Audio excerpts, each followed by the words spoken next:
کئی لوگ تنگ دست و پریشان ہوتے ہیں، نماز ہی نہیں ہوتے.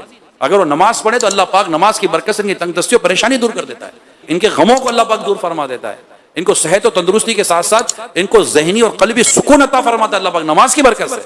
اب جیسے کہ قربانی کا دن آئیں گے، فجر کی نماز بھی پڑھنی ہے، عید کی نماز بھی پڑھنی ہے. اب ٹکڑے کرتے کرتے پتہ چلا کہ وہ ظہر ہو گئی تو ظہر کی نماز پڑھنی ہے.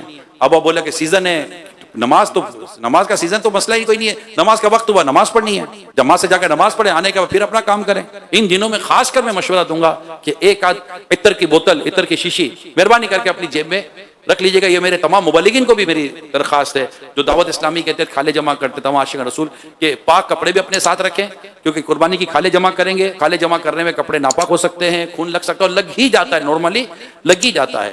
وضو کرتے وقت بھی پاؤں بھی دیکھ لیں، پاؤں کے تلوے بھی دیکھ لیں، لیکن تلووں پر خون تو نہیں لگا ہوا ہے، تلووں پر تو کوئی ایسی چیز نہیں لگی ہوئی ہے. ہر جگہ سے چیکنگ وغیرہ کر کے صحیح وضو کر کر پاک کپڑے پہن کر خوشبو لگا کر پورے اہتمام کے ساتھ اللہ پاک کے گھر میں مسجد میں حاضر ہو، نماز پڑھیں تسلی کے ساتھ. نماز پڑھنے کے بعد پھر اپنا کام کرے، بلکہ جو آپ سے اجارہ کرے اس کو کہہ بھی دے بھائی نماز کا وقت ہوگا میں اٹھ کے چلا جاؤں گا، مسجد میں جا کر جماعت سے نماز مل جائے گی انشاءاللہ، پھر آ کر اپنا کام دوبارہ شروع کر دیں. تو انشاءاللہ تعالیٰ یہ نماز آپ بھی پڑھیں اور آپ کے ساتھ ایسا بھی نہیں کہ میں جا رہا ہوں نماز پڑھ کے چھوٹے کال نکال دے، چھوٹے ٹکڑے کر کے رکھ رہا میں نماز پڑھ کے رہتا ہوں. ارے بھائی چھوٹے کو بھی لے جا بھیا، یہ چھوٹا بھی نماز اگر اس پہ بھی فرض ہے اس کو لے جا اپنے ساتھ.